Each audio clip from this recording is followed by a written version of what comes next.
अब यहाँ बेटा हम लोग एक कॉन्सेप्ट स्टार्ट कर रहे हैं जिसमें हम लोगों ने बताया कि जैसे एरोमेटिक कंपाउंड जो होते हैं वो डायमेटिक होते हैं क्योंकि उसमें सारे के सारे इलेक्ट्रॉन पेयर्ड होते हैं, और जो एंटी एरोमेटिक कंपाउंड होते हैं उसमें अनपेयर्ड इलेक्ट्रॉन मिलता है जिसकी वजह से वो पैरामैग्नेटिक होते हैं। तो उसको एक्सप्लेन करने के लिए हम लोग यहाँ पर एक मॉलिक्यूलर ऑर्बिटल डायग्राम बना रहे हैं। ठीक है, जो भी हमारे मॉलिक्यूल मिलते हैं उनका हम लोग मॉलिक्यूलर ऑर्बिटल डायग्राम बनाते हैं, और इस मॉलिक्यूलर ऑर्बिटल डायग्राम में अगर आपके अनपेयर्ड इलेक्ट्रॉन दिख रहे हैं तो वो पैरामैग्नेटिक हो जाएगा और वो एंटी एरोमेटिक हो जाएगा, और अगर सारे के सारे पेयर्ड है तो फिर क्या हो जाएगा, एरोमेटिक हो जाएगा। जैसे हमने पहला केस लिया बेंजीन का। ठीक है, तो बेंजीन का जब केस लिया हमने तो हम देख रहे हैं कि सर यहाँ पे 6 कार्बन है। इस मॉलिक्यूलर ऑर्बिटल डायग्राम की रिक्वायरमेंट है कि सर आपका एक कार्बन जो है वो बॉटम पे होना चाहिए। ठीक है ना, इस एक सर्कल बनाएंगे और उस पूरे मॉलिक्यूल को उस सर्कल के अंदर रखना है। ठीक है, तो यहाँ पर हम लोग देख रहे हैं कि एटलीस्ट एक कार्बन जो है वो हमारा बॉटम साइड पे होना चाहिए सर्कल के। बाकी जो कार्बन है उनको इस तरीके से अरेंज किया हुआ है, उनमें जो पाई इलेक्ट्रॉन दिख रहे हैं वो सारे बनाते हैं। इसमें हम लोग देखते हैं कि सर एक हमारी नॉन बॉन्डिंग पाई ऑर्बिटल्स कहलाता है। ठीक है, नॉन बॉन्डिंग सिचुएशन है, उसके नीचे हमारा आता है बॉन्डिंग और उसके ऊपर आता है एंटी बॉन्डिंग। अब यहाँ पे कितने हमें प्लेटफॉर्म बनाने हैं इस तरीके से, दैट इज कितने ऑर्बिटल्स की हमें कार्बनों की लोकेशन दिखानी है। तो हमारे पास कितने कार्बन है, 6 कार्बन है। तो 6 कार्बन के लिए हम लोगों ने 1 2 3 4 5 6 इस तरीके से बनाया। एक को बॉटम पर रखा, बाकी जो दोनों है वो सेम एनर्जी लेवल के हैं तो इसलिए इनको डिजेनरेट बताते हुए सेम एनर्जी लेवल पर बनाया गया। फिर दो जो ऊपर गए वो भी दोनों डिजेनरेट, और एक जो सबसे ऊपर है वो उसको वहां रखा गया।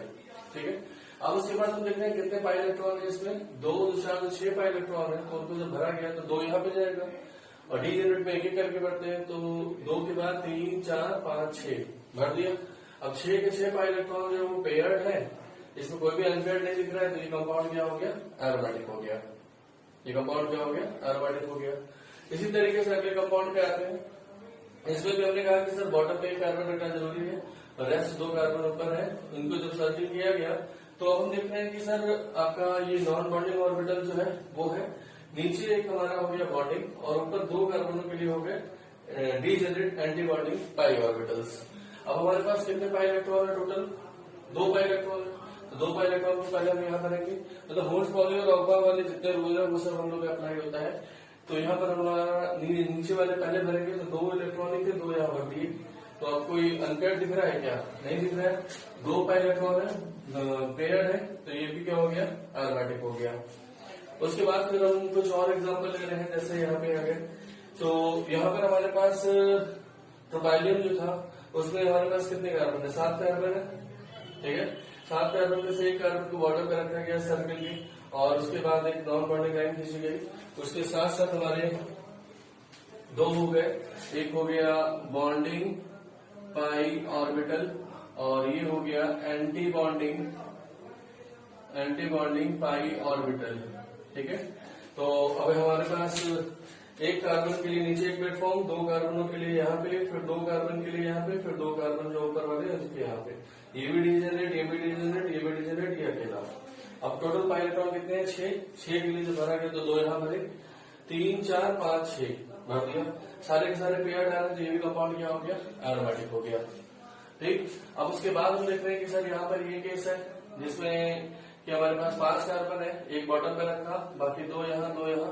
अब एक नॉन बॉन्डिंग लाइन खींचने के बाद हमने जब प्लेटफॉर्म बनाया तो एक हमारा हो गया इस कार्बन के लिए, बाकी 2 कार्बन के लिए यहाँ पे, और 2 जो कार्बन बचे उसके लिए यहाँ पे। तो ये बॉन्डिंग पाई ऑर्बिटल है और ये एंटी बॉन्डिंग। कितने पाई इलेक्ट्रॉन है भाई, 2 2 4 2 6 पाई इलेक्ट्रॉन है। तो उनको जो भरा गया तो सारे के सारे पेयर्ड है, यानी कि ये क्या है, डायमैग्नेटिक है। उसी तरीके से डायमैग्नेटिक है और ये एरोमेटिक है। ठीक है ना, अब उसी तरीके से यहाँ पे हमारे जो इस कंपाउंड के लिए देखते हैं तो टोटल पाई इलेक्ट्रॉन कितने हैं, 4। वैसे ही हमने मॉलिक्यूलर ऑर्बिटल डायग्राम बनाए सारे। अब 4 को जब भरे तो 2 यहाँ भरे, और 3 4 यहाँ भरे, तो 2 क्या हो गया, अनपेयर्ड इलेक्ट्रॉन हो गए। तो 2 अनपेयर्ड की वजह से कंपाउंड क्या हो गया, एंटी एरोमेटिक हो गया। नोट करें, इसके बाद फिर कुछ और एग्जाम्पल है वो भी करवाते हैं, नोट करें फटाफट।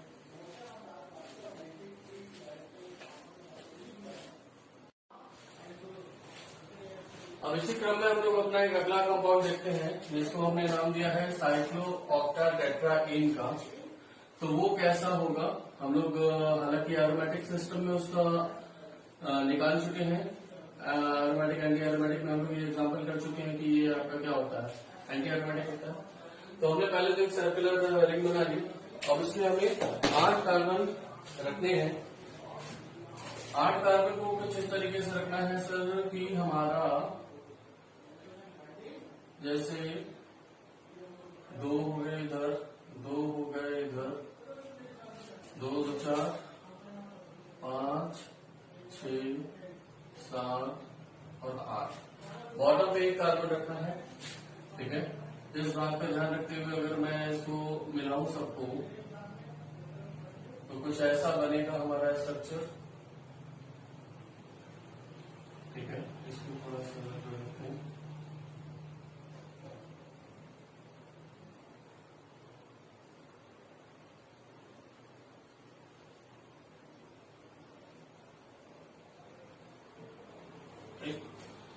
अब यहाँ पे हम देख रहे हैं कि सर ये जो 8 कार्बन है हमारे, इन 8 कार्बनों में एक तो हमारी नॉन बॉन्डिंग वाली लाइन जा रही है, ठीक है। ये नॉन बॉन्डिंग पाई ऑर्बिटल हो गए, ठीक है। अब इस नॉन बॉन्डिंग पाई ऑर्बिटल में हमारे पास 2 एटम है, ये वाला एटम और ये वाला एटम जो इन्हीं पे लाई कर रहे हैं। तो इनके लिए हम लोगों ने 2 प्लेटफॉर्म तो ऐसे बना ली, ये दोनों यहां हो गए। अब उसके बाद जो 2 एटम है हमारे पास, ये दोनों, ये वाला और ये वाला, और इन्हें पाई बॉन्ड भी है, पाई बॉन्ड बना लेते हैं। इन दोनों के बीच पाई बॉन्ड है, अल्टरनेट पे इनमें पाई बॉन्ड है, फिर इनमें पाई बॉन्ड है और एक पाई बॉन्ड यहाँ है। Double single double single double single double single, ठीक है ना, कुछ ऐसा।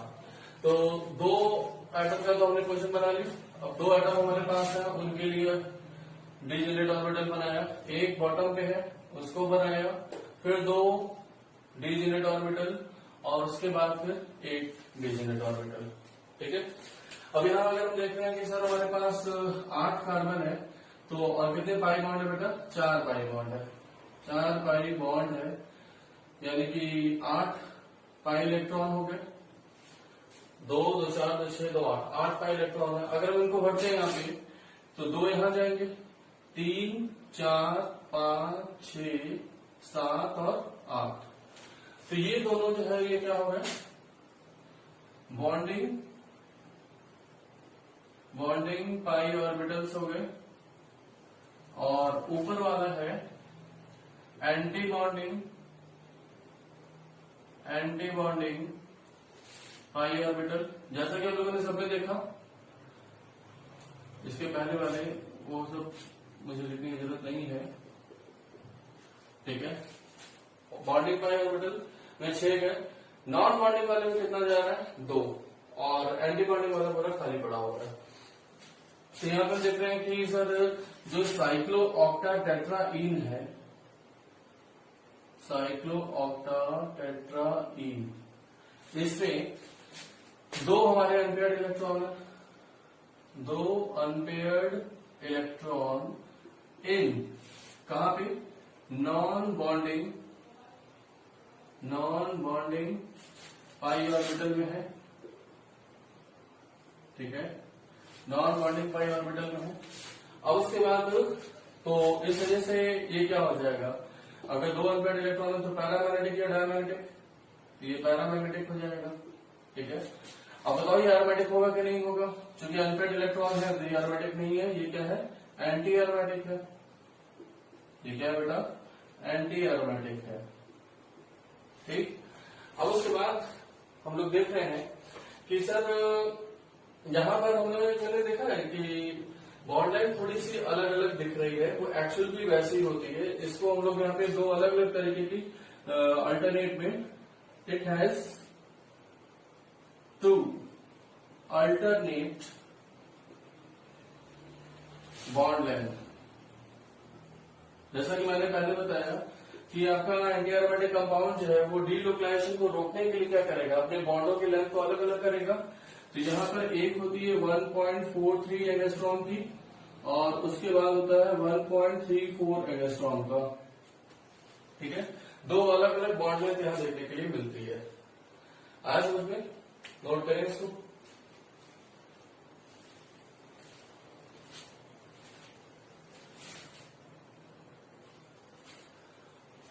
बना लिया सबने। अब इसके बाद हम लोग यहाँ पे एक चीज और देखेंगे कि ये मॉलिक्यूल जो है इसको हम लोगों ने देखा था कि इसका कैसा शेप आता है बेटा, ये अपना शेप कैसा ले लेता है, टब शेप ले लेता है। देखा था हम लोगों ने कि ये टब शेप का होता है। ठीक है, टब शेप होकर के ये क्या करेगा कि अपने को नॉन प्लेनर कर लेगा। जो भी हमें दिख रहा है कि प्लेनर है वो नहीं रहेगा, ये नॉन प्लेनर या बॉन्ड लेंथ में करेक्शन कर लेंगे 1.48 एंगस्ट्रॉम की है। ठीक है, ये चीज।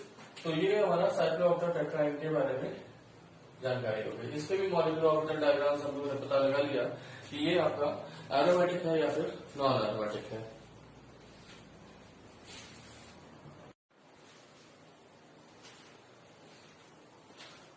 नेक्स्ट हम एक और कंपाउंड हम लोग देख रहे हैं, साइक्लोब्यूटाडाइन का केस। साइक्लोब्यूटाडाइन कुछ इस तरीके से साइक्लिक है, ब्यूटा मतलब 4 कार्बन, डाइन। जिसका अगर हम लोग मॉलिक्यूलर डायग्राम बनाए तो वो कैसा दिखेगा, वो कुछ इस तरीके से दिखेगा कि ये हमारी एक रिंग हो गई। अब इसमें हमारे पास 4 कार्बन है, तो उन 4 कार्बनों में एक तो मैंने बताया कि एक एटम को हमें कहाँ रखना पड़ेगा बेटा, बॉटम पे रखना पड़ेगा। एक एटम को बॉटम पे रख दिया और उसके बाद हमने इन चारों को मिलाया तो कुछ इस तरीके का स्ट्रक्चर देखने के लिए हमें मिल रहा है। और इसमें हमारे कितने पाई बॉन्ड है, 2 पाई बॉन्ड है। अगर हम इनका मॉलिक्यूलर ऑर्बिटल डायग्राम देखें तो 2 तो हमारे ऑर्बिटल कहाँ आ जाएंगे, 2 ऑर्बिटल आ गए कहाँ पे, नॉन बॉन्डिंग लाइन पे। एक ऊपर हो गया और एक नीचे हो गया। तो ये हमारे पास नॉन बॉन्डिंग पाई ऑर्बिटल है। ठीक है, ये बॉन्डिंग पाई ऑर्बिटल है और ये एंटी बॉन्डिंग पाई ऑर्बिटल है। अब अगर हम अपने इलेक्ट्रॉनों को फिल करें तो हमारे पास 2 पाई बॉन्ड है, यानी कितने पाई इलेक्ट्रॉन, 4 पाई इलेक्ट्रॉन। और 4 पाई इलेक्ट्रॉन को अगर हम लोग भरते हैं तो 2 तो यहां भर देंगे, एक यहां जाएगा, एक यहां जाएगा। तो यहां पे भी हम देख रहे हैं कि 2 अनपेयर्ड इलेक्ट्रॉन हो गए। अब 2 अनपेयर्ड इलेक्ट्रॉन की वजह से ये क्या हो जाएगा, पैरामैग्नेटिक हो जाएगा। ठीक है, और ये 2 unpaired electron in non bonding orbital में है, नॉन बॉन्डिंग ऑर्बिटल में है। ठीक है, और उसके बाद ये कंपाउंड आपका क्या हो जाएगा, एरोमेटिक का रहेगा नहीं, ये हो जाएगा एंटी एरोमेटिक। ठीक है, एंटी एरोमेटिक हो जाएगा, नोट करें।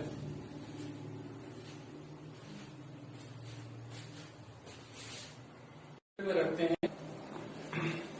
अब हम लोग आगे बढ़ते हैं, अपने कॉन्सेप्ट को आगे बढ़ाते हैं। एरोमेटिसिटी को ही पता करने के लिए हमारे पास एक और जरिया है जिसको हम लोग बोलते हैं एनएमआर टेक्निक। ठीक है, एनएमआर न्यूट्रॉन मैग्नेटिक रेजोनेंस को बोलते हैं और इससे हम लोग एरोमेटिसिटी की एक डेफिनेशन निकालते हैं। वो डेफिनेशन क्या है वो अभी हम लोग देखते हैं थोड़ी देर में। यहाँ पर हमने क्या किया कि एक रिंग है जिसको हमें पता लगाना है कि वो एरोमेटिक है या नहीं है। यहाँ पे मैंने जैसे ये रिंग बनाई है और उसको बेंजीन रिंग लिख रखा है, ये बेंजीन रिंग है। लेकिन अगर मान लो कि कोई अननोन कंपाउंड है जिसके बारे में हमें पता नहीं है कि वो एरोमेटिक है या नहीं है, तो हम लोग क्या करते हैं कि इस रिंग को एक्सटर्नल मैग्नेटिक फील्ड में हम लोग रखते हैं। ठीक है, और एक्सटर्नल मैग्नेटिक फील्ड में जब इस रिंग को रखेंगे और इसके चूंकि हम लोग जानते हैं कि एरोमेटिक कंपाउंड है तो उसमें इलेक्ट्रॉनों का डीलोकलाइजेशन हो रहा है। बोलो भाई, हम लोग एंटी एरोमेटिक डीलोकलाइजेशन को अवॉइड करता है, जबकि एरोमेटिक तो उसको कहता है कि हम एरोमेटिक हैं, जब डीलोकलाइज करेंगे तो ज्यादा स्टेबल होंगे। तो ये जो इलेक्ट्रॉन है वो डीलोकलाइज हो रहे हैं बहुत ही बेहतरीन तरीके से। तो इनके डीलोकलाइजेशन की वजह से एक्सटर्नल मैग्नेटिक फील्ड में एक करंट इसमें जनरेट होती है, जिसको हम लोग इंड्यूस करंट का नाम देते हैं। और ये करंट जनरेट हो गई तो हम लोग पता लगा लेंगे कि ये कंपाउंड आपका एरोमेटिक है। तो अगर हमें कंफ्यूजन है किसी कंपाउंड को लेकर के कि वो एरोमेटिक है या नहीं है, ठीक है, कंट्रोवर्सी है कुछ कंपाउंड के लिए, जैसे अभी हम लोग आगे देखेंगे कि कुछ कंपाउंड के लिए कंट्रोवर्सी है कि वो कुछ बुक्स लिखती हैं कि वो एरोमेटिक है, कुछ लिखती हैं कि नहीं है। तो हम लोग क्या करेंगे कि एनएमआर रूम में जाएंगे उस कंपाउंड को लेकर के, और जैसे ही हमने एनएमआर स्पेक्ट्रोस्कोपी उस पर डाली तो हम देखते हैं कि इसमें एक करंट इंड्यूस होती है, और अगर करंट इंड्यूस हो गई तो कंपाउंड आपका एरोमेटिक है, और अगर करंट इंड्यूस नहीं कर रहा है तो कंपाउंड एरोमेटिक नहीं है। तो यहाँ जो डेफिनेशन बनाई गई वो क्या है, the ring which can sustain and induce ring current when placed in external magnetic field is aromatic. ठीक है, वो कंपाउंड आपका एरोमेटिक हो जाएगा अगर उसने इंड्यूस करंट को जनरेट कर लिया। हम लोग जानते हैं कि ये चीज फिजिक्स में हम लोग पढ़ चुके हैं कि अगर कोई चार्ज पार्टिकल है जो कि रेस्ट पे है तो उसके चारों ओर इलेक्ट्रिक फील्ड होती है। अगर वो यूनिफॉर्म वेलोसिटी से मूव कर रहा है तो इलेक्ट्रिक फील्ड तो है ही सर, लेकिन मैग्नेटिक फील्ड भी आ जाती है। और अगर वो एक्सीलरेटेड मोशन से मूव कर रहा है तो साथ में उसके ईएम वेव भी प्रोड्यूस होने लगती है। ऐसा कुछ हम लोगों ने पढ़ रखा है कि नहीं पढ़ रखा है, फिलहाल इतने डिटेल में हमें यहाँ पे जाने की जरूरत नहीं है। हमारे पास एनएमआर रूम है, उसमें हम लोग अपने कंपाउंड को लेके जाएंगे और वहां पर हम उसको रखते हैं उस कंपाउंड को, और जैसे ही एक्सटर्नल मैग्नेटिक फील्ड उसके ऊपर अप्लाई करते हैं, अगर उसमें करंट जनरेट हो रही है, जिसको मेजर करने के लिए हमें एमीटर वगैरह लगा रखा है, उस करंट को मेजर करने के लिए एमीटर लगा रखा है, तो हमें पता चल जाएगा कि सर आपका करंट जनरेट हो रहा है, यानी वो कंपाउंड आपका एरोमेटिक है। बहुत ज्यादा देखने में थोड़ा सा टफ लग रहा है, लेकिन एज सच वो कुछ है नहीं। ये एरोमेटिक की डेफिनेशन हम लोग कह सकते हैं। जैसे हम लोगों ने हकल रूल पढ़ा एरोमेटिसिटी के लिए, compound must be planar, conjugated, cyclic, sp2 होना चाहिए, प्लेनर होना चाहिए, 4n+2 का इलेक्ट्रॉन फॉलो करना चाहिए। ये सब जो है थ्योरेटिकल ग्राउंड है हमारा। मतलब 4n+2 में तो हम लोग को 5 इलेक्ट्रॉन के बारे में पता चल रहा है, वो तो एक्सपेरिमेंटल है, लेकिन ये सब हमने ओरली बातें की। लेकिन एनएमआर टेक्निक जो है ये क्या है, एक्सपेरिमेंटल तरीका है, जहां पर हम कंपाउंड को ये पता लगा देते हैं कि वो एरोमेटिक है या नहीं है। आया समझ में? नोट करें इसको।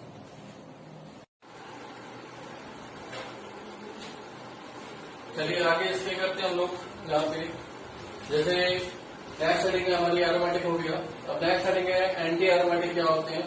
तो एंटी एरोमेटिक कंपाउंड जो है वैसी सारी कंडीशन है जो एरोमेटिक की है, एक्सेप्ट वन कि यहाँ जो 4n+2 का इलेक्ट्रॉन रूल फॉलो हो रहा था, यहाँ पर 4n का इलेक्ट्रॉन रूल फॉलो होगा। वैसे ही है कि कंपाउंड प्लेनर होना चाहिए, साइक्लिक होना चाहिए, कंजुगेटेड होना चाहिए, जितने भी एटम्स है वो sp2 या sp होने चाहिए।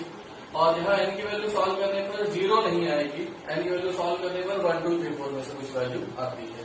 ठीक है, जैसे इस फॉर्मूले में 4n का इलेक्ट्रॉन रूल में n की वैल्यू रख के 1 2 3 4 ये सॉल्व किया गया, तो 4 का इलेक्ट्रॉन 8 12 और 16 का इलेक्ट्रॉन निकल के आ रहे हैं। तो ये कंपाउंड आपका एंटी एरोमेटिक हो जाएगा। एंटी एरोमेटिक कंपाउंड में ये चीज बताई जाती है कि ये कंपाउंड जो है ये अनस्टेबल हो जाते हैं। क्यों? क्योंकि इनमें अगर ये इलेक्ट्रॉन डीलोकलाइज कर रहे हैं तो उसकी वजह से इनमें अनस्टेबिलिटी आती है, ये अनस्टेबल हो जाते हैं। जबकि एरोमेटिक कंपाउंड में हम लोगों ने देखा कि वहां पर हमारा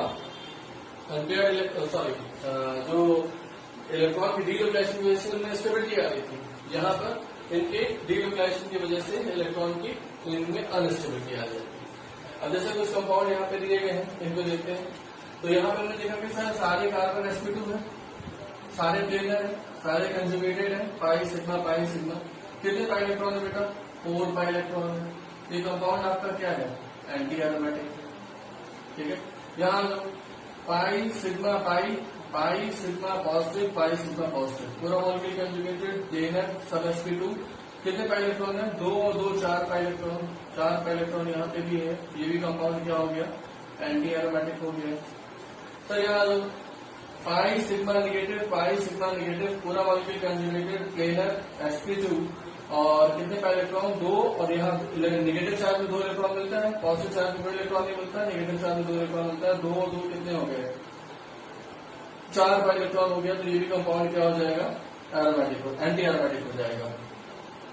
यहाँ आते हैं सर यहाँ पे हमें सारे का आपके एटम जो है वो कैसे दिखाई दे रहे हैं कि प्लेनर है, sp2 है, कंजुगेटेड है, 2 2 4 2 6 2 8, ठीक है, 8 पाई इलेक्ट्रॉन हो गया। तो 8 पाई इलेक्ट्रॉन की वजह से हम इसको क्या बोले, एंटी एरोमेटिक बोले, बोलो भाई। लेकिन यहाँ पर हम देखते हैं कि सर एंटी एरोमेटिक इससे ये अनस्टेबल हो जाते हैं, ठीक है, अनस्टेबल हो जाते हैं। तो उस एंटी एरोमेटिसिटी को ये किसी तरीके से अवॉइड करना चाहते हैं, किसी तरीके से हम अपना कुछ कॉन्फ़िगरेशन में चेंज ले आने या किसी तरीके से हम अपना स्ट्रक्चर चेंज कर लें जिससे डीलोकेलाइजेशन जो है वो इनिबिट हो। जैसे हम इसी केस में अगर बात करते हैं, ये मॉलिक्यूल जो है, ये मॉलिक्यूल जो है ये कैसे अपने आप को स्टेबलाइज करेगा या डीलोकेलाइजेशन को अवॉइड करेगा। तो ये मॉलिक्यूल हल्का सा कुछ इस तरीके से बेंड हो जाएगा, ठीक है। यहाँ पे हम लोग कहते हैं कि sir due to delocalization all the atoms carbon carbon bond length जो है वो बराबर हो जाएगी, ऐसा हम लोग सोचते हैं। लेकिन यहाँ पर हम लोग देखते हैं कि सर ये वाली जो बॉन्ड लेंथ अगर सपोज करो ए है और ये बी है, ये तो ए ही है और ये क्या है बी है, यहाँ ए और बी बराबर नहीं है। तो जब ये दोनों अलग अलग लेंथ की हो जाएगी तो क्या ये इस तरीके से डीलोकेलाइजेशन हो पाएगा, नहीं हो पाएगा। और ऐसे कंडीशन में ये कंपाउंड आपका एंटी एरोमेटिक से कन्वर्ट हो जाता है नॉन एरोमेटिक में। किसमें कन्वर्ट हो गया बेटा, नॉन एरोमेटिक। एक कंडीशन और है नॉन एरोमेटिक, बल्कि नॉन एरोमेटिक की कोई कंडीशन ही नहीं है। एज सच कहा जाए तो नॉन एरोमेटिक क्या है कि वो प्लेनर ना हो सर, वो साइक्लिक ना हो, वो कंजुगेटेड ना हो, वो sp2 ना हो, वो sp3 हो जाए और 4n पाई इलेक्ट्रॉन रूल को फॉलो ना करे या 4n+2 को फॉलो ना करे, मतलब उसके लिए कोई कंडीशन नहीं है। उनमें कोई भी एक अगर आपका इनकम्प्लीट हो जाएगा तो वो कैटेगरी कैसी हो जाएगी, नॉन एरोमेटिक की हो जाएगी। तो यहाँ पर ये कंपाउंड आपका एंटी एरोमेटिक है, लेकिन अगर इस तरीके से हो जाए तो ये क्या हो जाएगा, नॉन एरोमेटिक हो जाएगा कि नहीं हो जाएगा। तो नॉन एरोमेटिक होने की वजह से उसको स्टेबिलिटी मिलेगी कि नहीं मिलेगी। अगर हम स्टेबिलिटी ऑर्डर की बात करते हैं तो एक चीज हम लोग को ध्यान रखना है,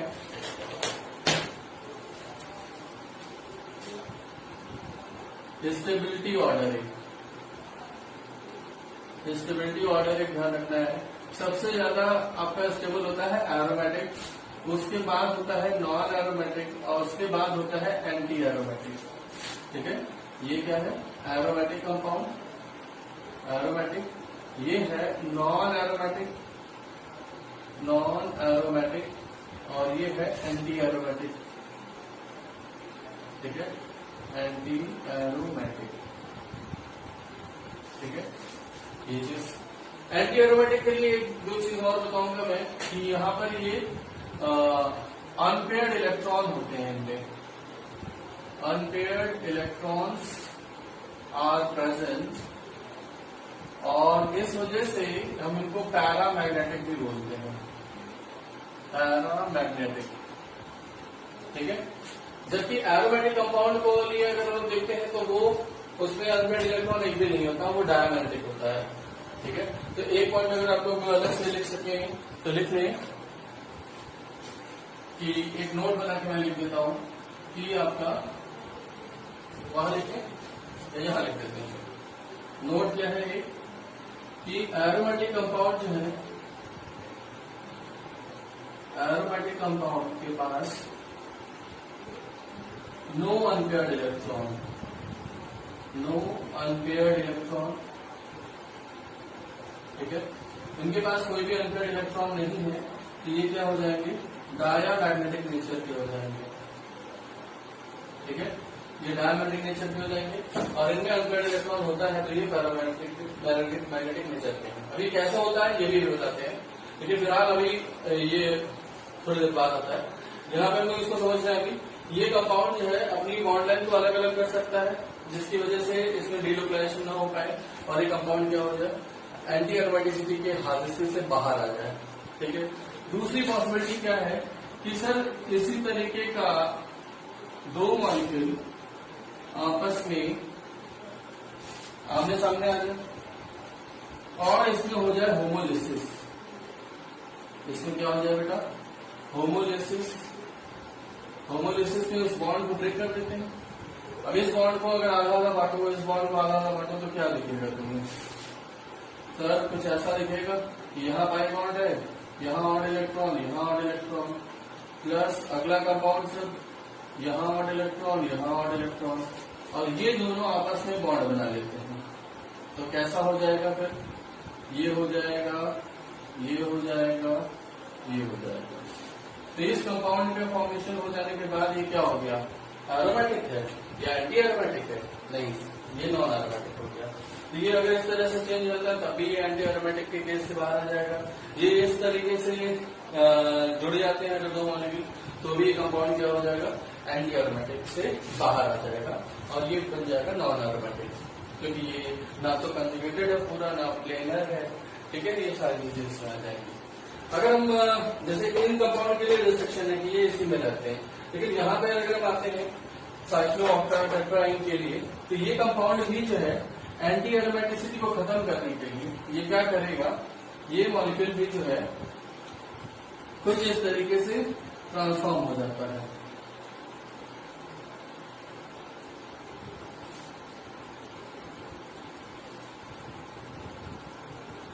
ठीक है, 4 पाई बॉन्ड है, वो 4 पाई बॉन्ड ऐसे लगते हैं, तो ये टब शेप का बन जाएगा जी। और जब ये टब शेप का बन जाएगा तो क्या हो जाएगा, टब शेप में क्या सब एक ही प्लेन में रहता है, पूरा टब एक ही प्लेन में रहता है? नहीं। तो यहाँ पर हम देख रहे हैं कि ये कंपाउंड हो गया नॉन एरोमेटिक। आया समझ में, ये कंपाउंड हो गया नॉन एरोमेटिक, ये भी कंपाउंड क्या हो गया, नॉन एरोमेटिक। तो इस तरीके से एंटी एरोमेटिसिटी को खत्म करने के लिए ये कंपाउंड के पास ऑप्शन था, तो इन्होंने अपना प्लेन चेंज, इसने अपना प्लेन चेंज करने के लिए 8 नंबर की रिंग जब हो जाती है तो रिंग में फ्लिप करने की टेंडेंसी आ जाती है, ये हम लोग आगे देखेंगे। ठीक है, तो यहाँ पर हम देख रहे हैं कि ये फ्लिप करके इस पैटर्न में आ जाता है, तो ये एंटी एरोमेटिक ना होकर के नॉन एरोमेटिक हो गया।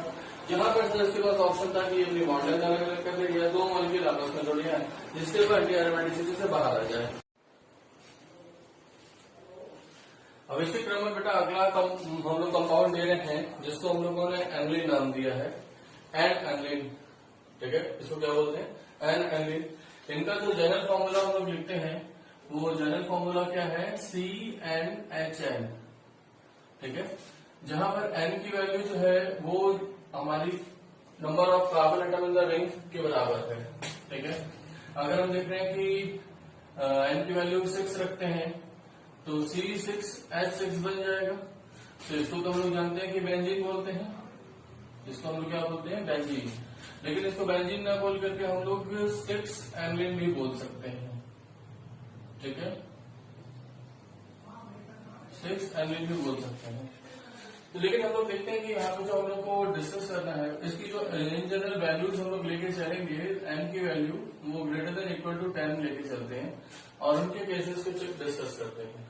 ठीक है, जैसे हमने 10 एनलिन का एग्जांपल लिया, 10 एनलिन। ठीक है, 10 एनलिन में क्या हो जाएगा, फॉर्मूला C10 हो जाएगा और H10 हो जाएगा। अच्छा, एक चीज और यहाँ ध्यान रखनी है कि जो पाई इलेक्ट्रॉन्स होंगे वो कितने होंगे, नंबर ऑफ पाई इलेक्ट्रॉन, ये भी n के बराबर होगा। ठीक है, बेंजीन में हम लोग जानते हैं कि कितने बॉन्ड होते हैं, 3 पाई बॉन्ड है, तो जो पाई इलेक्ट्रॉन है वो कितने होंगे बेटा, 6, और यहाँ 6 लिखा गया है। तो ये जो n है वो कई चीजें बता रहा है, कार्बन का नंबर बता रहा है, हाइड्रोजन का नंबर बता रहा है, और उसमें कितने पाई इलेक्ट्रॉन है उनके बारे में भी जानकारी दे रहा है।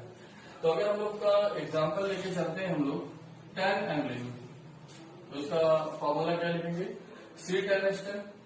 अब उसके बाद इसका स्ट्रक्चर कैसे बनेगा सर, तो हमें 10 कार्बन एटम को अरेंज करना है।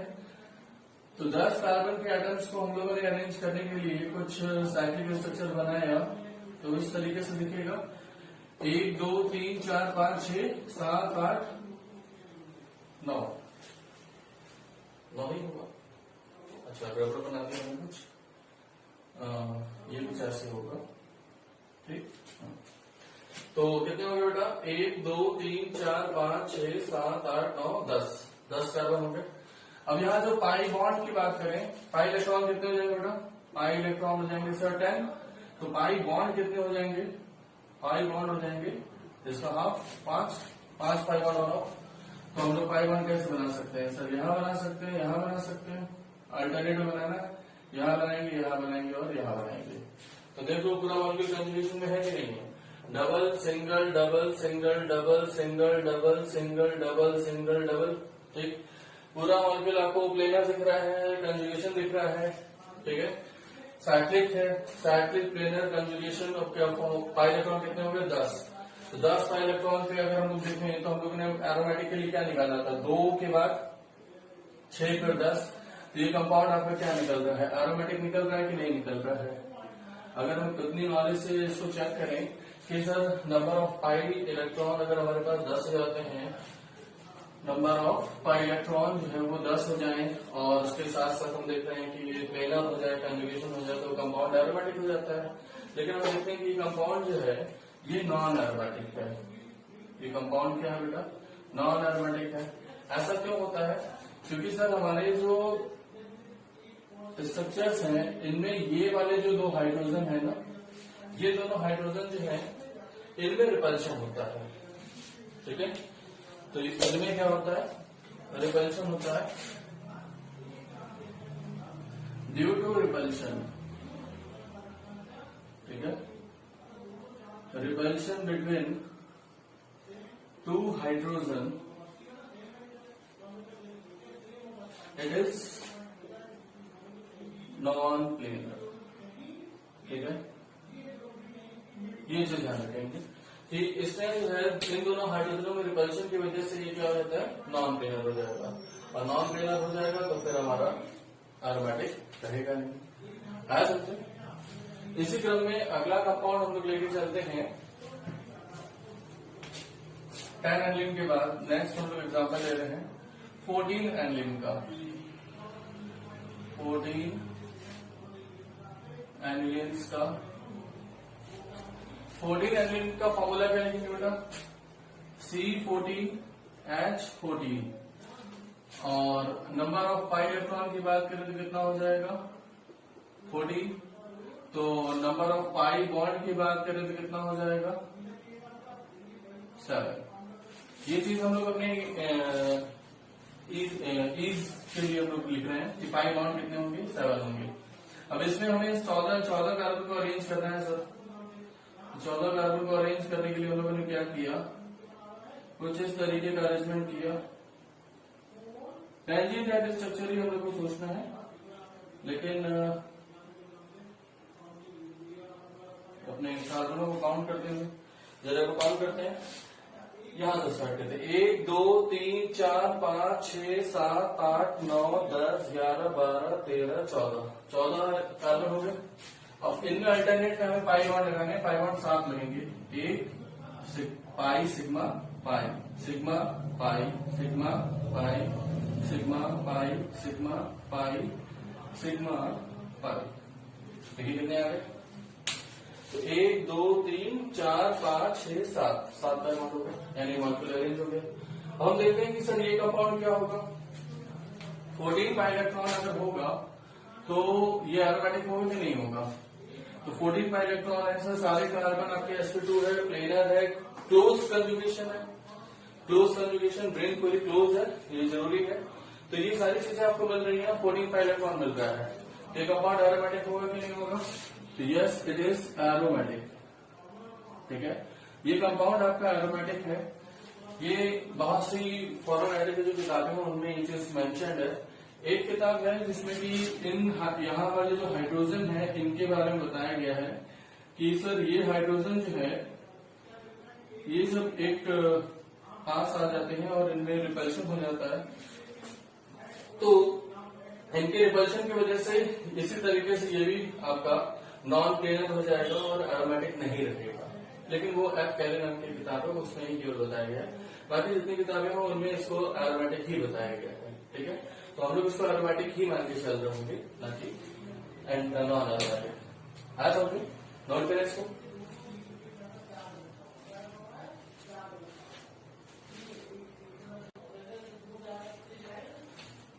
अब इसी क्रम में बेटा अगला कुछ और क्वेश्चन, जैसे एनिलीन में ही हम लोग का 16 एनिलीन भी पूछा जाता है, 18 एनिलीन भी पूछा जाता है।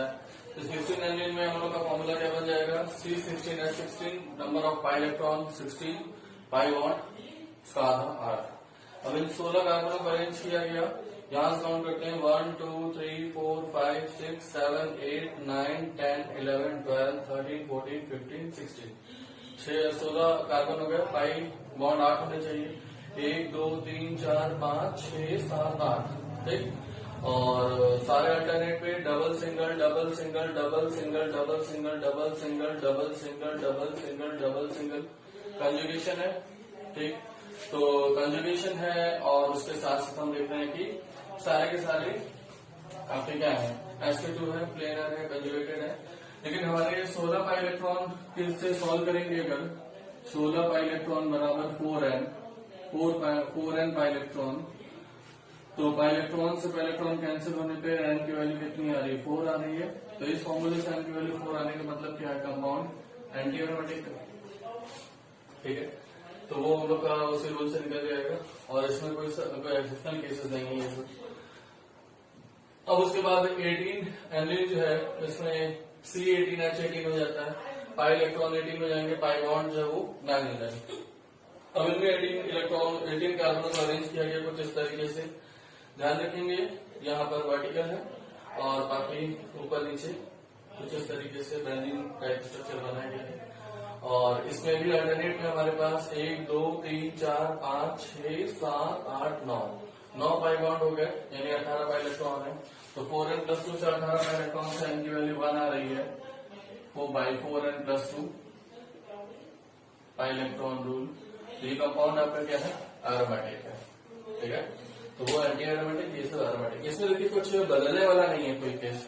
ये सारे केसेस आपके एज सच लिखे जाते हैं, पढ़ाए जाते हैं, याद किए जाते हैं। एग्जाम में अगर आया, वैसे तो इंजीनियरिंग में ये सब पूछ सकता है अगर एडवांस लेवल पे, तो आप इसको तैयार करके रखें। जैसे क्वेश्चन लिखिएगा स्ट्रेट फॉरवर्ड टिक करना है, इसमें कोई कंट्रोवर्सी नहीं हो सकती।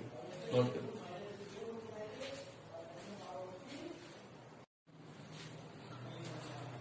अब इसके बाद बेटा एक नंबर क्वेश्चन यहाँ बनता है। एक कंपाउंड है जिसको हम लोग बोलते हैं पायरीन। इस कंपाउंड को हम लोग क्या बोलते हैं बेटा? पायरीन बोलते हैं। तो इस पायरीन में अगर हम लोग देखें कि कुछ इस तरीके से स्ट्रक्चर है जिसमें हमें 4 बेंजीन लाइक स्ट्रक्चर जो फ्यूज दिख रहे हैं, ठीक है। और अगर हम यहाँ पे पाई इलेक्ट्रॉनों को काउंट करें, क्या हमें सारे कार्बन sp2 दिखाई दे रहे हैं? देखो जितने कार्बन है सब डबल बॉन्डेड है, ठीक है। डबल सिंगल कंजुगेशन है कि नहीं पहले देख लेते हैं। Double single double single double single double single double single double single double single double, ठीक है। और यहाँ पे भी हमारा ये भी sp2, ये भी sp2, ये भी sp2, सब क्या है? sp2। All carbon are sp2 और पूरा मॉलिक्यूल जो है वो कंजुगेटेड दिख रहा है, ठीक है, कंजुगेटेड है। लेकिन अगर हम नंबर ऑफ पाई इलेक्ट्रॉन को काउंट करें, नंबर ऑफ पाई बॉन्ड कितने हैं बेटा? देखो जरा। तो अगर हम पाई बॉन्ड काउंट किया 1 2 3 4 5 6 7 8 है। 8 पाई बॉन्ड है अगर, तो पाई इलेक्ट्रॉन कितने हो गए? 16। अब 16 पाई इलेक्ट्रॉन जब हो जाएंगे तो ये बराबर 4n और यहाँ से 4n पाई इलेक्ट्रॉन, और इससे अगर हम लोगों ने n की वैल्यू निकाली तो कितना आया? 4। ये कंपाउंड क्या आ रहा है? एंटी एरोमेटिक आ रहा है। ये कंपाउंड क्या आ रहा है बेटा? एंटी एरोमेटिक आ रहा है।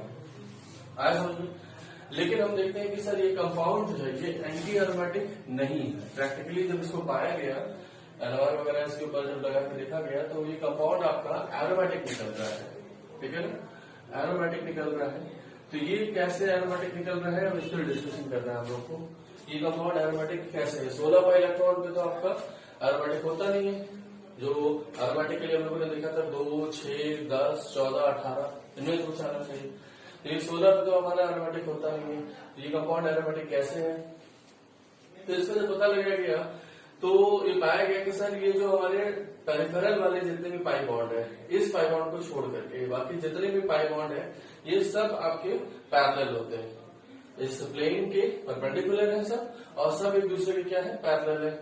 लेकिन जो बीच वाले इन दोनों कार्बन के जो पाई बॉन्ड है, ठीक है ना, p ऑर्बिटल्स है, ये दोनों के आपस में तो क्या होंगे? पैरेलल होंगे, तभी तो पाई बॉन्ड बनाया है। लेकिन इनका प्लेन बाकी जो कॉर्नर सराउंडिंग वाले जितने पाई बॉन्ड है उनके प्लेन से थोड़ा सा अलग होता है, ठीक है। उनके प्लेन से थोड़ा सा अलग होता है। तो ये जो आपका पाई बॉन्ड है सराउंडिंग वाले, वो इनके साथ आपके कभी भी कंजुगेशन में नहीं आने पाते हैं। यानी कि ये जो पाई बॉन्ड है ये पूरी तरीके से क्या है, फ्री है बाकियों से। तो अगर हम बाकी जितने हैं उनको अगर काउंट कर लें तो वो कितने निकल रहे हैं, 14 पाई इलेक्ट्रॉन निकल रहे हैं।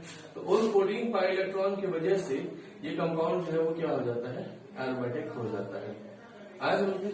तो बीच वाला जो आपका 2 पाई इलेक्ट्रॉन जो है, वो बीच वाले 2 पाई इलेक्ट्रॉन ये जो है आउट ऑफ प्लेन है। ये क्या मतलब, out of plane of other pi bond orbital. ठीक है, तो अदर जो पाई बॉन्ड ऑर्बिटल्स है सराउंडिंग वाले पेरिफेरल वाले, उनसे ये क्या है, उसके प्लेन में नहीं है, उसके प्लेन से थोड़ा सा हटके है, आउट ऑफ प्लेन है। तो इस वजह से ये आपका कंपाउंड एरोमेटिक हो जाता है और इस पाई इलेक्ट्रॉन को हम लोग एरोमेटिसिटी में काउंट नहीं करते हैं। अब इसका एक एग्जांपल देखा गया कि अगर हमने इस कंपाउंड की रिएक्शन करवाई, मान लो कि हमने इस कंपाउंड को लिया और इसकी रिएक्शन करवाई है, इस कंपाउंड को मैं दोबारा बना दे रहा हूं, ठीक है, और इस कंपाउंड की हमने रिएक्शन करवाई, सपोज करो HCl, HBr, HI कोई भी ले लें, जो कि आपका डबल बॉन्ड पे एडिशन शो करता है। तो वो जो आपके एटम्स हैं H और Br, H और Cl, वो बीच वाले डबल बॉन्ड पे जाते हैं और टर्मिनल वाले डबल बॉन्ड पे नहीं जाते हैं। ठीक है, तो इसका जो प्रोडक्ट बनता है वो कैसा बनता है कि आपका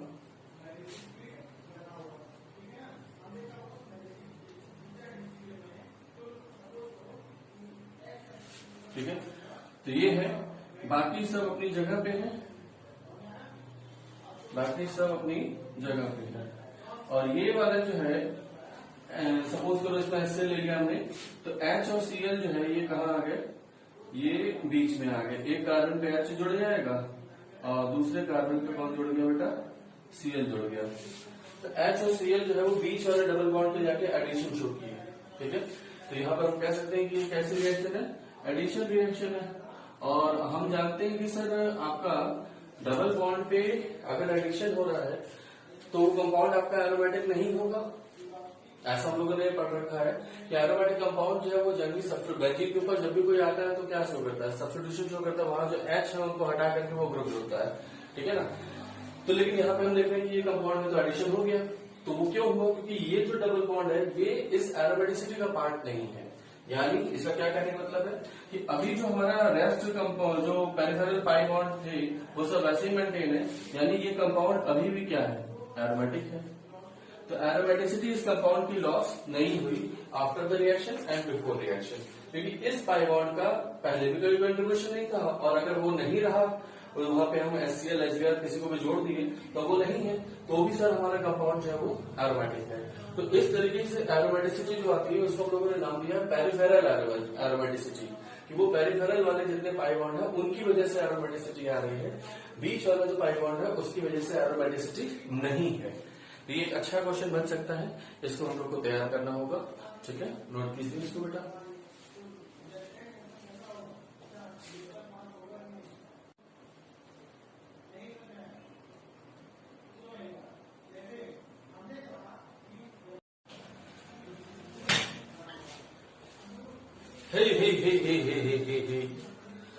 hello student, my name is Sharad Gupta और मैं आप लोग को यहाँ ऑर्गन यूनिवर्सिटी पढ़ा रहा हूँ। अभी हम लोग की जो कॉन्टिन्यूस क्लास चल रही है उसमें अगला टॉपिक जो है हम लोग का कुछ एरोमेटिक कंपाउंड हम लोग और देखने जा रहे हैं।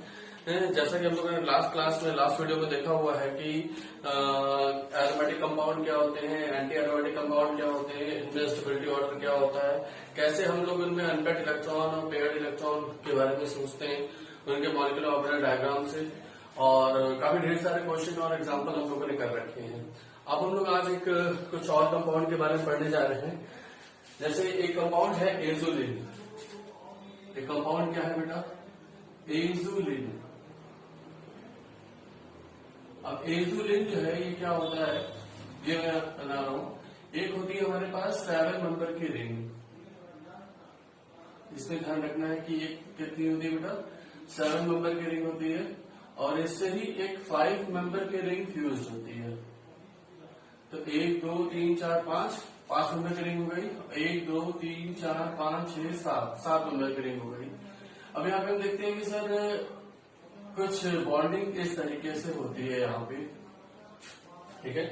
हर कार्बन यहाँ sp2 है, 3 बॉन्ड दिख रहे होंगे उसके, 3 दिख रहे हैं, इसके भी 3 दिख रहे हैं, इसके भी 3, यहाँ ज्वाइंट है, इसमें देख लेते हैं हम लोग।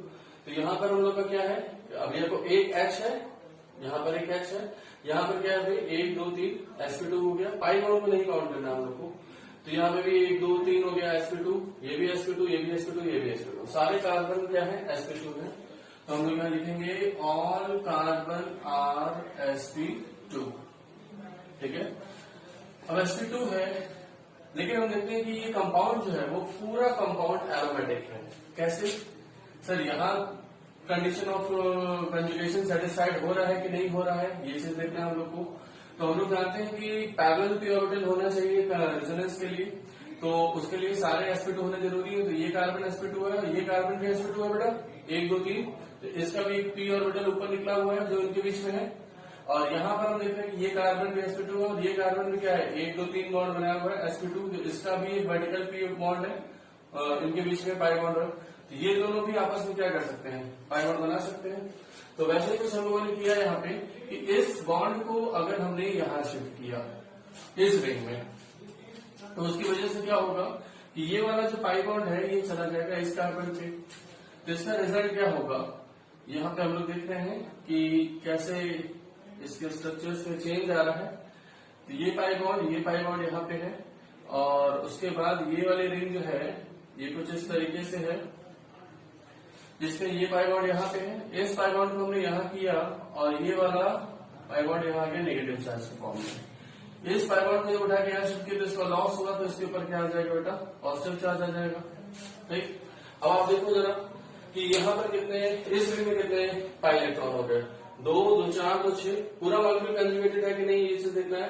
Pi sigma pi, pi sigma negative, pi sigma negative, ये पूरा कंजुगेटेड है। यहाँ जो पाई सिग्मा पाई और पाई सिग्मा पॉजिटिव कंजुगेशन में, इधर से देखो पाई सिग्मा, अब ये जब डिलोक्लाइज करते हैं तो यहाँ पाई बॉन्ड आएगा कि नहीं आएगा, तो पाई सिग्मा पाई हो गया, और ये पाई सिग्मा पॉजिटिव, ठीक। तो यहाँ पर हम देख रहे हैं कि ये जो है इसमें भी 6 रिंग हो, 6 पाई इलेक्ट्रॉन हो जाएंगे, 2 2 4 और 2 इधर से, और इसमें भी कितने हैं 2 2 4 2 6। तो यहाँ पे हम लोग कह सकते हैं कि each ring is aromatic, each ring is aromatic. ये चीज हम लोग को यहाँ ध्यान रखना है। इस कंपाउंड के बारे में कुछ स्पेशलिटी है, वो बता रहे हैं कि यहाँ पे हर रिंग जो है वो एरोमेटिक है। हम लोग देखते हैं कि सर एलिमेंट में डिफरेंस हो, एलिमेंट्स में डिफरेंस हो, तो वहां पर हम लोग का इलेक्ट्रोनेगेटिविटी में डिफरेंस आएगा, और उस इलेक्ट्रोनेगेटिविटी में डिफरेंस की वजह से हम लोग कह सकते हैं कि सर उसके इंडिविजुअल बॉन्ड जो वो पोलर होंगे, और नेट मॉलिक्यूल पोलर है या नॉन पोलर है वो डिपेंड करता है कि सर वेक्टर एडिशन क्या आ रहा है। तो हम लोग जानते हैं, यहाँ पर हम देखते हैं कि सर ऑर्गेनिक कंपाउंड में अगर सारे के सारे कार्बन अगर sp2 है, कार्बनों की बात करें अगर हम, तो ये ऑर्गेनिक कंपाउंड है जिसमें कि हेट्रोसाइक्लिक नहीं है, ठीक है। तो उसमें हमें हेट्रोसाइक्लिक में तो खैर कार्बन नाइट्रोजन आ गया, तो उसमें इलेक्ट्रोनेगेटिविटी में डिफरेंस हो ही जाएगा, फिर वहां हम डायपोलमेंट की बात भी कर लेते हैं।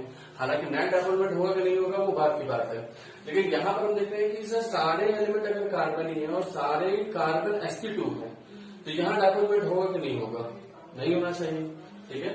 अगर सारे कार्बन sp2 है तो सबकी परसेंटेज ऑफ s कैरेक्टर क्या हो गया, परसेंटेज ऑफ s कैरेक्टर जो है वो 33.33% हो गया कि नहीं हो गया। तो अब हम देखते हैं कि इसका कायदे से डायपोलमेंट क्या होना चाहिए, 0। लेकिन इस मॉलिक्यूल का जो डायपोलमेंट है वो 0 नहीं होता है। ये एक बहुत ही बेहतरीन बात यहाँ पे ध्यान रखनी है हम लोग को कि इस कंपाउंड जिसको कि हम एजुलिन कह रहे हैं, इसका डायपोलमेंट 0 नहीं होता है। ऐसा कैसे होगा सर, तो हम इसका अगर हम लोग डायग्राम बनाए डीलोकलाइज करने वाला, या इसको ही हम कह सकते हैं कि इसको हम अलग से रिप्रेजेंट करें कि सर ये डीलोकलाइज करता हुआ ये डीलोकलाइज करता हुआ कैसा दिखेगा। तो इसके लिए हमने फिर से इसका एक स्ट्रक्चर ड्रॉ किया जिसमें 7 कार्बन है इधर, और इधर हमारे 5 नंबर की रिंग है, ठीक है। अब ये जब डीलोकलाइज कर रहा होगा तो इस रिंग में पाई बॉन्ड सब में आ रहा होगा, और यहाँ पे क्या है नेगेटिव चार्ज डिलोकलाइज कर रहा है। इस रिंग में सबके बीच में पाई बॉन्ड आ रहा है और उस पाई बॉन्ड और कौन डिलोकलाइज कर रहा है? Positive charge. तो यहाँ पॉजिटिव और यहाँ नेगेटिव, तो पॉजिटिव से नेगेटिव की ओर डायपोल का एक साइन बनाते हैं, तो इसका डायपोल मोमेंट कुछ ना कुछ आएगा और वो जीरो नहीं होगा। तो इस मॉलिक्यूल का डायपोल मोमेंट जीरो नहीं है, ये चीज हमने देखा, क्योंकि यहाँ पॉजिटिव और नेगेटिव चार्ज एक सर्टेन डिस्टेंस से सेपरेटेड है। डायपोल हम इसी को बोलते हैं कि when two opposite charges are separated by certain distance then it create a dipole. ये एक डायपोल मोमेंट काट रहा है, ये चीज हम लोग को यहाँ देखने के लिए मिल रही है कि एक ऑर्गेनिक कंपाउंड ऐसा है जिसमें सारे कार्बन sp2 है और sp2 होने के बावजूद वो मॉलिक्यूल आपका पोलैरिटी रख रहा है, डायपोल मोमेंट रख रहा है, क्योंकि एक रिंग कम्प्लीटली पॉजिटिव और दूसरी रिंग कम्प्लीटली नेगेटिव है और पॉजिटिव नेगेटिव के बीच में इस तरीके से एक चार्जेस जो है वो सर्टेन डिस्टेंस पे सेपरेटेड दिखाई दे रहे हैं। तो ये मॉलिक्यूल में डायपोल मोमेंट है, इट हैज डायपोल मोमेंट, ठीक है। तो ये चीज है कि यहाँ पे इसकी स्पेशलिटी है डायपोल मोमेंट, ठीक है।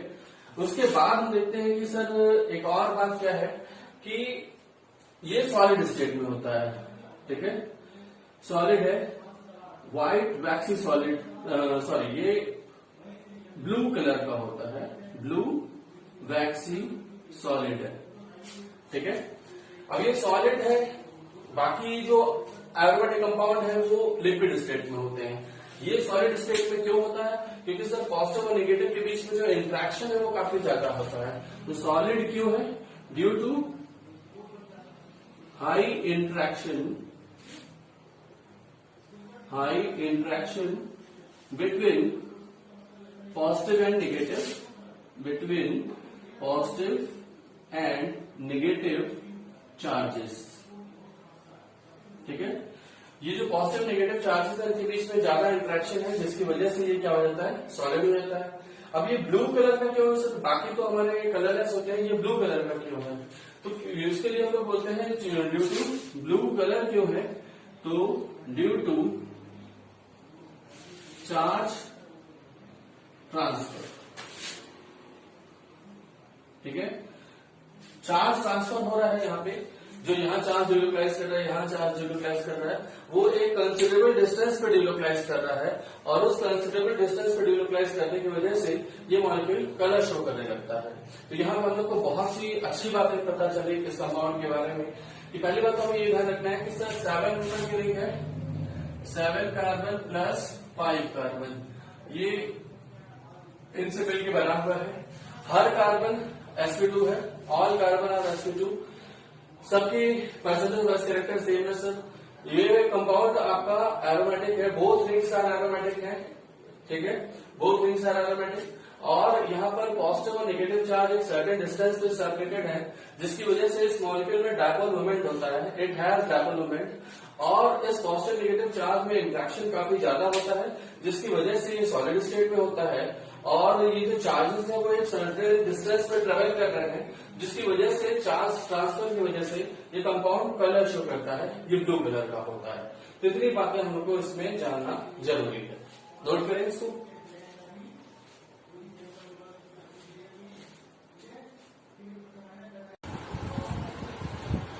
अब इसी क्रम में बेटा कुछ कंपाउंड हमने जैसे पढ़े कि हमारे पास बेंजीन है, नेफ्थलीन है, एंथ्रासीन है, फिनेंथ्रीन है, ये सारे कंपाउंड हमारे पास हैं। अब इनमें अगर आपसे देखा गया कि इनको मैंने बताया था कि ये सभी एरोमेटिक है, एरोमेटिक को हमने 2 क्लास में डिवाइड किया गया था, ठीक है, एक बेंजीनॉइड और एक नॉन बेंजीनॉइड। तो ये सब बेंजीन वाले स्ट्रक्चर रख रहे हैं तो बेंजीनॉइड बोला गया था। और साथ ही साथ ये फ्यूज्ड रिंग में आते हैं, ठीक है, फ्यूज्ड रिंग एरोमेटिक सिस्टम में आते हैं, सारे रिंग क्या है? फ्यूज्ड है। तो इसमें हमने देखा कि सर ये सारे कंपाउंड एरोमेटिक है, ठीक है, और इनकी इंडिविजुअल रेजोनेंस एनर्जी की वैल्यू दी गई है। अभी हम लोगों ने देखा बेंजीन की वैल्यू 6 आ रही है, नेफ्थलीन की निकालते हैं 61, एंथ्रासीन की 83 और फिनेंथ्रीन की 91, ये आती है, ये हमें तैयार करना है। लेकिन अगर हमसे क्वेश्चन पूछा गया कि सर पर रिंग एरोमेटिक कैरेक्टर मैक्सिमम किसमें है, क्या क्वेश्चन है? एक बार क्वेश्चन ध्यान से सुनिए कि पर रिंग एरोमेटिक कैरेक्टर मैक्सिमम किसमें है। तो अगर हमने देखा पर रिंग में अगर बात करते हैं, यहाँ एक ही रिंग है, यहाँ कितनी है? 2 रिंग है। तो अगर एक बेंजीन का वो 36 है तो 2 रिंग अगर फ्यूज होगी तो इसकी वैल्यू कितनी होनी चाहिए? 2 × 36। क्या है इतना? नहीं, उससे कम है। यहाँ 3 होगी, तो इसमें कितना होना चाहिए 3 मल्टीप्लाइड बाई 36, तो है इतना नहीं, उससे कम है। यहाँ पे आ जाओ 3 मल्टीप्लाइड बाई 36 क्या है उतना नहीं, उससे कम है। तो यहाँ पे हम देख रहे हैं कि सर आपका अगर हमें पर रिंग के लिए निकालना है तो इसको 2 से डिवाइड कर दो, इसको 3 से डिवाइड करो, इसको 3 से डिवाइड करो। सबसे ज्यादा वैल्यू बताओ किसकी आ रही है, इसकी आ रही है। तो यानी कि सबसे ज्यादा एरोमेटिक कैरेक्टर अगर हमसे पूछा जाए कि पर रिंग एरोमेटिक कैरेक्टर मैक्सिमम किसमें है तो वो हो जाएगा बेंजीन। लेकिन अगर पर रिंग एरोमेटिक कैरेक्टर की बात नहीं कर रहा है, सबसे ज्यादा एरोमेटिक कौन है, क्वेश्चन ये आ जाए कि इन चारों ऑप्शन में दे दिया है आपको सभी एरोमेटिक है, बच्चा इतना पढ़ के गया, मतलब पढ़ के गया हुआ है, लेकिन ये वाला अगर डायग्राम अगर उसने नहीं पढ़ा हुआ है या ये जो कंटेंट है ये नहीं पढ़ा हुआ तो फिर उसको दिक्कत आएगी।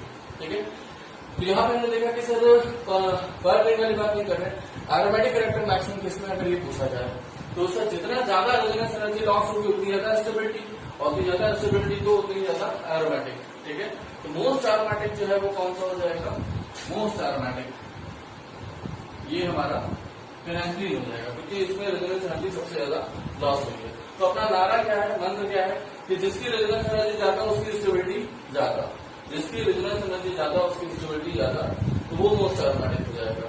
लेकिन इस बात का ध्यान रखेंगे कि पर रिंग अगर हमसे क्वेश्चन पूछ दिया कि पर ring maximum aromatic character, maximum aromatic character किसमें है, तो आंसर हो जाएगा फिर बेंजीन। ठीक है, पर रिंग एरोमेटिक कैरेक्टर मैक्सिमम किसमें है तो वो बेंजीन हो जाएगा। लेकिन पर रिंग वाली कोई बात नहीं किया हुआ है तो आप उनकी रेजोनेंस एनर्जी की न्यूमेरिकल वैल्यू याद रखनी पड़ेगी तभी हो पाएगा, तो वो है फिनाइलिन। हो जाएगा बेटा, नोट कीजिए बराबर।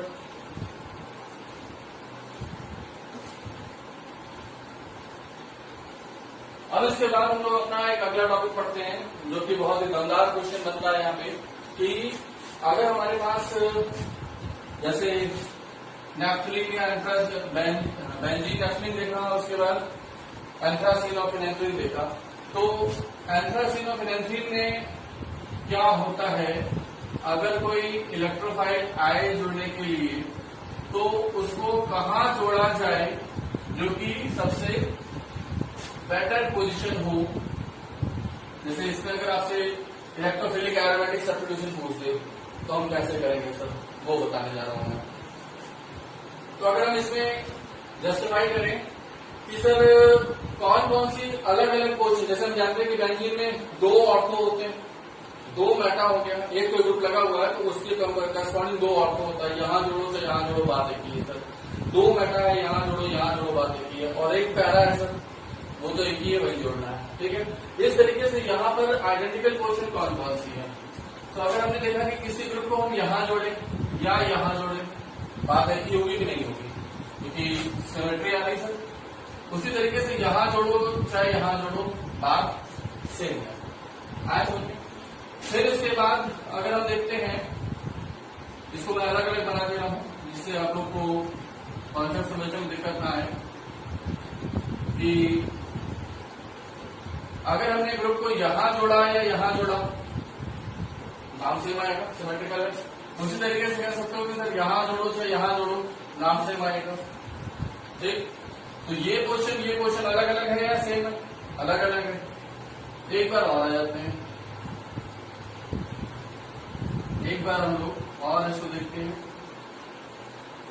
कि सर अगर हमने आने वाले इलेक्ट्रोफाइल को यहां जोड़ा तो यहां जोड़ो चाहे यहां जोड़ो बात सेम है। लेकिन ये क्वेश्चन तीनों डिफरेंट है कि नहीं, यानी कि सर इस मॉलिक्यूल पे, यानी कि मैं क्या बताना चाह रहा हूं कि इस मॉलिक्यूल पे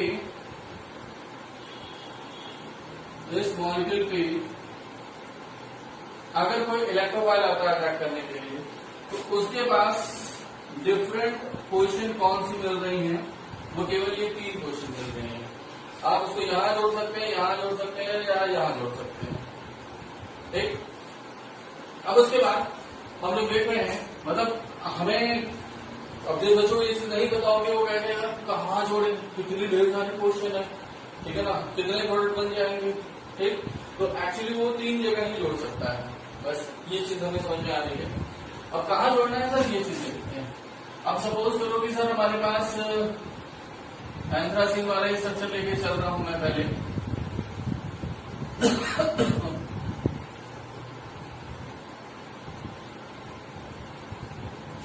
ठीक, यहां नंबरिंग करते हैं। तो नंबरिंग करते हैं अगर हम लोग तो यहां से 1 देंगे, 2 देंगे, 3 देंगे, 4, ठीक है। इस दिन के बाद हम लोग इसमें आ जाते हैं 5, 6, 7, 8 और फिर 9 और 10, ये बीच वाले को देते हैं। नंबरिंग करने का पैटर्न यहाँ पे थोड़ा सा हमें याद रखना पड़ेगा। इसी तरीके से अगर हम लोग नेफ्थलीन के बाद फिनेंथ्रीन में आते हैं, सॉरी एंथ्रासीन के बाद फिनेंथ्रीन में आते हैं, तो क्या हो जाएगा, ये है यहां से स्टार्ट किया 1, 2, 3, 4, फिर यहां आ जाओ 5, 6, 7, 8, ठीक है, और फिर उसके बाद 9 और 10, ये 2 पोजीशन है जहां पर हम लोग को ग्रुप को जोड़ना है। आया समझ में? अब उसके बाद अगर हमने कहा कि सर इसके ऊपर कोई इलेक्ट्रोफाइल भेज रहे हैं, ठीक है, तो हमने कहा कि सर तुम्हारे पास ये 2 पोजीशन है, ये पोजीशन है। अगर हमने इलेक्ट्रोफाइल को 1 या 2 में से किसी में अटैच किया तो क्या होगा बेटा, 1 या 2 में से किसी पे अटैच किया तो बाकी पाई बॉन्ड तो अपनी जगह पे है ना, उनमें तो कोई डिस्टर्बेंस नहीं आया। अगर इलेक्ट्रोफाइल को सपोज करो यहां जोड़े तो यहां पॉजिटिव, या यहां जोड़ोगे तो यहां पॉजिटिव, यही तो केस होगा। और अगर हम इसको जोड़ते हैं 9 या 10 पे, दूसरा जो प्रोडक्ट बन रहा है वो क्या है, 9 या 10 पे जोड़ रहे हैं, और फिर हम लोग इसको देख रहे हैं कि क्या हो सकता है, ठीक है। तो 9 या 10 पे अगर हमने जोड़ा कि सर यहाँ पर हमारा इलेक्ट्रॉन लॉस हुआ, इलेक्ट्रोफाइल आके यहाँ जुड़ा, और इस बॉन्ड को जैसे यहाँ पर एक बॉन्ड को हमने ऊपर शिफ्ट किया, इसको इधर कर देते हैं, इसको ऐसे समझ लो कि इलेक्ट्रोफाइल जो है वो ये था, इलेक्ट्रोफाइल हमारा आया सपोज करो इस कार्बन पे, तो इसको हमने ऐसे शिफ्ट किया और इसको ऐसे शिफ्ट किया, इसका रिजल्ट क्या हो गया,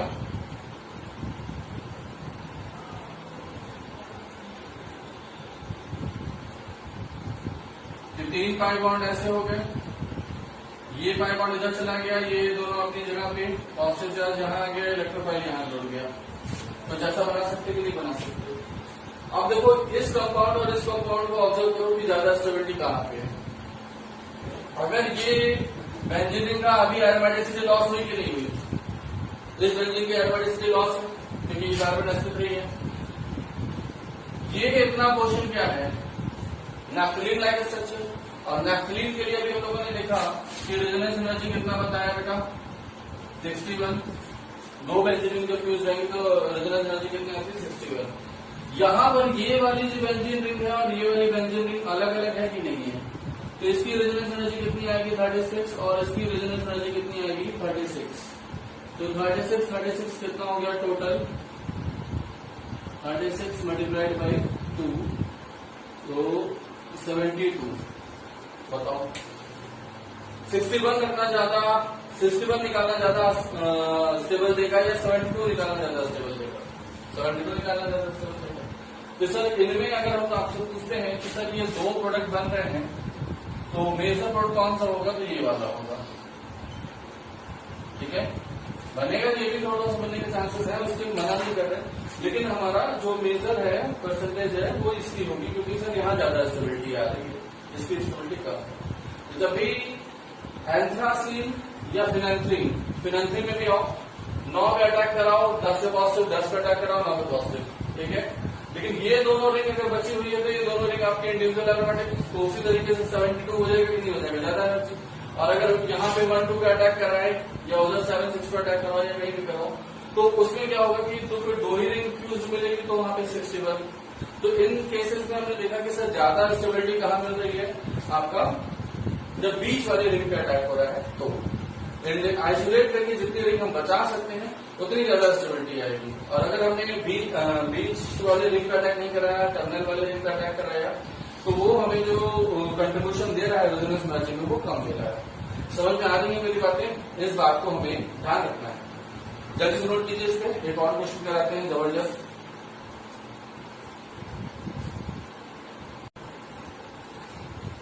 अब इसी के साथ एक और क्वेश्चन हम लोग देख रहे हैं कि हमारे पास ये एक सिस्टम दिया हुआ है और इसमें कह रहा है कि सर हमें हाइड्रोजन के साथ रिएक्शन कराना है निकेल के प्रेजेंस में 3H2, यानी कि हाइड्रोजनेशन करा रहे हैं सर और 3 हाइड्रोजनेशन करा रहे हैं, यानी 3 हाइड्रोजनेशन मतलब 3 पाई बॉन्ड खत्म करने की बात की जा रही है। या तो ये खत्म कर दो, या तो ये खत्म कर दो, या तो ये खत्म कर दो, या तो ये खत्म कर दो। कौन सा प्रोडक्ट आपका मेजर बनेगा? क्वेश्चन क्या है, कौन सा प्रोडक्ट आपका मेजर बनेगा? अब इसको देखते हैं हम लोग क्या करें। सोचिए आप, अगर हम लोग इसकी स्टेबिलिटी की बात करें तो ये बेंजीन है सर, एरोमेटिक, ये बेंजीन है एरोमेटिक, ये बेंजीन है एरोमेटिक।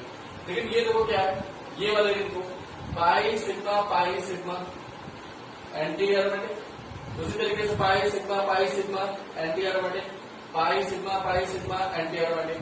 तो ये 3 दिन का एंटी एरोमेटिक है और एंटी एरोमेटिक वजह से स्टेबिलिटी बढ़ती है कम होती है? स्टेबिलिटी कम होती है। तो सर ये तीनों रिंग जो है इनकी वजह से स्टेबिलिटी कम हो रही है। अब जो कुछ बच्चे हैं उन्होंने क्या किया कि सर अगर हाइड्रोजनेशन करा रहे हैं हाई टेम्परेचर, हालांकि बेंजीन के ऊपर जो हमने ये रिएक्शन कराते हैं तो ये फैक्ट है कि sir high temperature high pressure वगैरह दे जाओगे। तो अगर हमने इसको दिया, इसको खत्म किया तो क्या वोल्ट बचेगा? आप देखें उस केस में हमारा ये बच रहा होगा कि ये 3 है सर, उसके बाद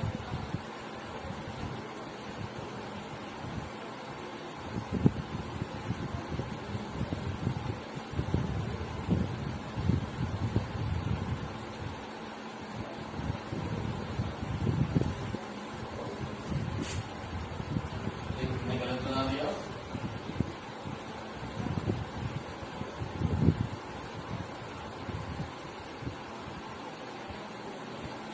ठीक, ये बचा। अब बताओ कि स्टेबिलिटी आई क्या? हाँ सर, एक रिंग जो एंटी एरोमेटिक थी वो खत्म हो गई और एक बेंजीन खत्म हो गई। लेकिन अगर हमने कहा कि सर अगर हम बीच वाले पे अटैक करा दें और बीच वाले पे हाइड्रोजनेशन करा दें तो क्या होगा?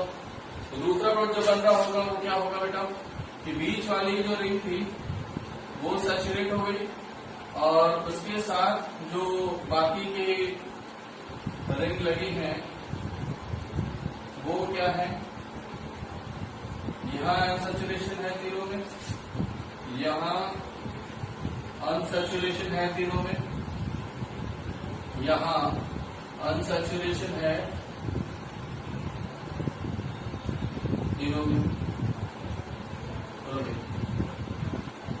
कुछ ऐसा है कि नहीं है? चलो तो बताओ यहां पर क्या हो गया कि ये भी एरोमेटिक खत्म, ये एंटी एरोमेटिक था, ये एंटी, ये एंटी, तीनों एंटी खत्म हो गई, तीनों एंटी खत्म हो गई, है कि नहीं? तो हम देख रहे हैं कि सर ज्यादा स्टेबिलिटी कहाँ आ रही है बताइए? बीच वाले पे अटैक कराने पे ज्यादा स्टेबिलिटी आ रही है या टर्मिनल वाले पे अटैक कराने पे ज्यादा स्टेबिलिटी आ रही है? तो बीच वाले पे अटैक कराने पे ज्यादा स्टेबिलिटी आ रही है। आज उसमें ये हमारा जो है वो मेजर प्रोडक्ट होगा, इस हाइड्रोजनेशन का ये मेजर प्रोडक्ट होगा और वो फाइनल प्रोडक्ट या नहीं होगा।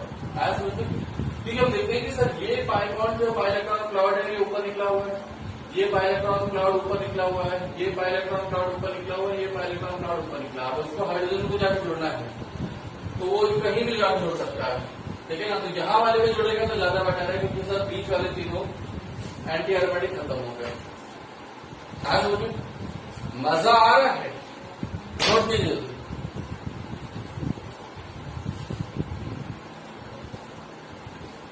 तो इस तरीके से हम लोगों ने देखा कि यहाँ पर हम लोग के जितने भी कॉन्सेप्ट थे कि सर जितने इफेक्ट थे वो हम लोग ने समझ लिए कि सर इंडक्टिव क्या होता है, रेजोनेंस क्या होता है, फिर हाइपर कंजुगेशन क्या होता है, मेसोमेरिक इफेक्ट क्या होता है, इलेक्ट्रोमेरिक इफेक्ट क्या होता है और एरोमेटिक इफेक्ट क्या होता है।